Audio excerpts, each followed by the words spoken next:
Welcome back to the session 31.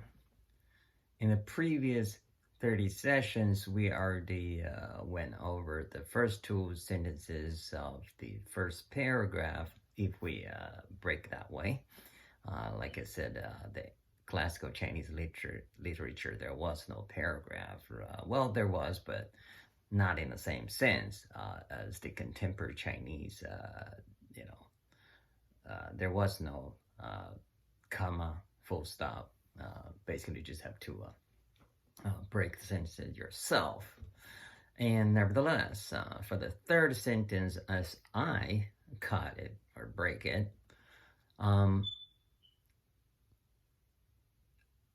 let me again start with the Chinese, which is 故常无欲以观其妙，常有欲以观其角. So here, I think the key word is the last word, or the last Chinese character, or kanji, as the Japanese pronounce, 角. Personally, among more than a dozen different meanings going into different directions, I picked two meanings of this Chinese character 角 to interpret and translate the whole sentence. Actually, that's two, half make into one complete sentence. And that's the second half, the last character of the second half, 角. 角, like I said, among many other meanings, could mean the quantifying measurement of water flow. That's one meaning. And then the other basically is the path of development. So I think these two are quite relevant. And let me, with that, as I guess part of the premise, here goes my interpretation and translation of what I consider as the third sentence, which in English I would translate into with the non-effort to describe and define, we could observe all the magical changes and to look at it qualitatively as versus quantitatively when we describe and define things, and to watch how they develop, over the, observation direction as we target it. I think with the meaning I picked, or the meanings I picked, among many other meanings, the key word of 角 pretty much give us, the way we observe Mother Nature, basically qualitatively versus quantitatively. So the first half of this complete sentence was, the former, and the latter lies in the second half. So what does all this mean, though, exactly? Well, I guess immediately what I can give you is, I guess, a probably good analogy out of my own personal experience. In the past, I guess about a little over a decade, I've been making a living, because I've done all different kinds of things, but I've been living, as a upstream sector, inbound material logistic operation management consultant, right? So basically my job was to work on the upstream logistics in oil, gas, and chemical industry. So that planning apparently is all quantitative and actually has a lot of precision management decisions to make over the process and preferably or eventually should be a SOP on best practice basis, right? And that's what I've been, I guess, striving for wherever I went to, working under contract to provide the services to my, I guess you can say customer or clients or whatever you call it. Anyways, it was, basically my service was provided under contract.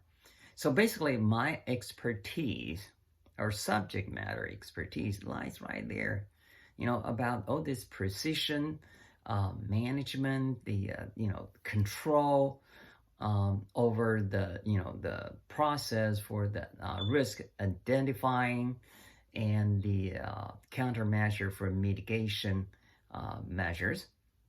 So all that, right?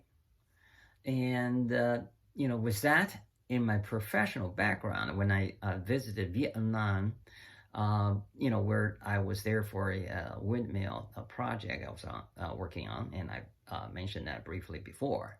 So when I watched the Chinese, basically drag their big capital equipment, over the beach and, basically push it forward to the construction site.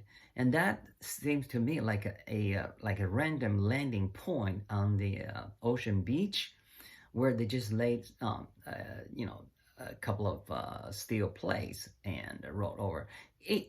To me, it appeared like some Marine Corps invasion, operations that no time to waste because they don't want to suffer any I guess casualties, under fire, the enemy power, right? The firepower. They acted like that. So for me, it was like quite entertaining. But I guess they've done this for a while. So this is what a lot of people refer to as the Chinese engineering, meaning they can adapt, and come up with all the genius ideas and actually work. So yeah, I saw that and was like, I would never, ever in my lifetime want to have an operation like that for logistics. But hey, they did pretty well with that. So that was basically theirs, I guess, subject matter expertise versus mine. Mine's all predefined, very well planned. And theirs, I'm sure they planned, but it's more adapted, basically on the go than, what I'm used to, I guess, for my European and American clients. So when I look at the Vietnamese on their, I guess, turf, working with the Chinese who set up the, I guess, the petrochemical plant there in Vietnam, the Chinese way, right? So for me, it was like quite a cowboy operation. So I was really laughing, here, just, I kept it to myself. Of course, I did not share my opinion with my Vietnamese host on how I saw the Chinese operation there for the, heavy lift equipment. I guess, their tugboat basically drag it to the ocean beach, and from there they just, it was quite a way, right? So then, like I said, I've been a professional, in all this very well-defined, predefined planning. So when it came to my own garden design, so 2 months before I actually inked the deal of acquisition of the piece of, I guess, estate property. It sounds big, but it's not really that big, the size-wise. But still, a contract is a contract, right? So after all the negotiation, whatever, and of course, they check on me, I check on them, all that, the vetting for due diligence, for both parties, and eventually, turned out to be quite a happy ending on the contract part, and that's partially what I do also, as I guess expertise in contract and procurement. So anyway, all that was done, right? And before I inked the deal, though, I had 2 months at hand, so I just made quite a few visits to the site or my future home, and basically I guess did my raw surveys again, and then I took those information back, to the drawing board. I started to design the garden, surrounding the house that I purchased with a little extra space that would accommodate the plan or idea for the garden. Excuse me. So here is the, I guess, the virtue of the whole story. I made these raw survey trips again and took it back, and basically, I guess I drew on probably several dozen pieces of papers and keep changing, updating the versions of designs. And every time I came back, I found something new and something different that I basically missed from last trip. So by the time I finally moved in, right, not the whole like furniture, whatever, the whole thing, the full occupying or whatever, before the I guess official residence start in this house, I was doing a lot of checking, and then as it turned out, all those several dozen pieces of paper, I just basically tossed them away because none of them were good. Now that I am actually here, for good, what happened was there were so many, there were 50 some trees on the property, right?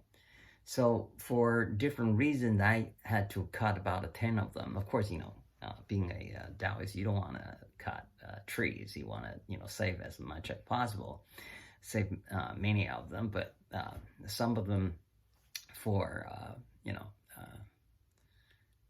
anyway, just all different reasons. I had to cut about 10 of them. I still have almost 50 left. And this tree is scattered around throughout the property. So my garden design would have to, I really see it, literally mean I have to work with them. And so I have to know exactly where each tree is located and to work with them. By working with them, you probably don't realize how much work that is, because if you are a Taoist and you're designing a garden for yourself or for somebody else, you need to know the household, the members of the household, basically the birthday, and how does that correspond to the feng shui stuff, and so in the 4 directions, the 5 fundamental elements, the metal, fire, water, earth, and wood, how do you arrange them where and to achieve the perfect balance. And there's actually a set of rules very specifically where the man-made hill for a certain function is to be located, and where a pool of water is to be located, in certain direction, in certain part of your property. And then you have to have those situated between the trees that you try to avoid cutting, right? So when you work with those trees, you probably know, when you see the branches of those trees down there, underneath, the roots extended just about the same. So you would have, you certainly don't want to, cut all those roots or run into those roots, but that's where I had I still have my koi pond designed and located. Why? Some of you probably know kois, they cannot be exposed to direct sunshine. They need some shade, right? So that's why I put, where they are, in between the trees, surrounded by the trees. And remember, the Chinese garden, the authentic ones, they have to look like, everything that has always been there for 1,000 years. It does not show any human touch. So, and then on top of that, I cannot, and I did not design that pond into a circle, I guess, formation. Because remember, if it's a round, a perfect, circle, that symbolizes fall. And fall means you are already at the peak point, and from there, you're in the downward trend. And at my, stage of my life, I don't really expect, I don't seek, I don't care, and I don't, want any like a fame or fortune. So it's not about that. It's about, I don't want any nasty surprises, whether that is health-wise or, whatever else. I want to be able to enjoy my life peacefully, right? So of course, I want to avoid anything I could. So there, I cannot have the koi pond in a circle or round shape. So I created a little, man-made island. So, and then I break the surrounding part into two. So it was two irregular shaped koi ponds, only to be connected when the rainwater, kind of fill up and come up to a certain height. Of course, there are a lot of other engineering considerations, basically to make sure all the rainwater, because lately Texas have been raining on weekly basis, very different from the 30 years I've been here. But nevertheless, that definitely become a centerpiece of the design to make sure the rainwater does not stay here, right? So the whole design. But I've been here for 18 months. I've been working every day on this garden. I constantly change the design. So I never really put any permanent installation here because I keep changing them. But the whole experience for me has been very adaptive. Basically, that just, I guess, resolved into what they call Chinese engineering. Basically, you see something, you work with it, and then you see the constraint, you work around it. You don't really try to remove it. But that's what I've been doing. Just entirely, completely, totally different from what I have been doing professionally for my clients, right? So if I get a contract on the, I guess, upstream project, inbound material logistic operation management, function role to perform certain functions, I would absolutely plan out everything in detail, with a lot of calculations, analysis, so qualitative and quantitative, a lot of analysis with this gardening or the garden design and the build process. I basically just to be there on the spot and, kind of improvise. And that's the essence of what they call the contemporary Chinese engineering. Of course, the ancient Chinese were not like this. But what does that mean, though? That means when you have all the experiences and expertise and the knowledge and sufficient information you collected to analyze, you are able to do the planning.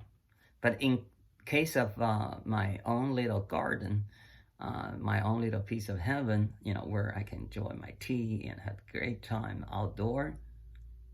Actually, that was my first project, okay? So I never had any knowledge, experience, expertise, or information collected to analyze. And I don't even have enough experience and knowledge to you know, analyze properly whatever information I could collect right here on spot, right? So what that tells me is sometimes when you don't have any, I guess, adequate, sufficient, proper information, knowledge, expertise, you're planning. What planning? You can't do any planning, right? You just have to improvise. So for me, I relate that to, basically what we just, at the beginning talked about, this third sentence broke into two halves. And the first half is pretty much just, qualitative analysis. And the, I guess, of the observed, natural phenomena of Mother Nature. And then the second half was the quantitative, the two in comparison. So what does that mean to observe the magic changes, qualitatively? Well, there are a lot of things you may or may not know exactly why, but you certainly should be able to observe the changes. You don't know what's behind that, what caused the change, but you actually appreciate the change.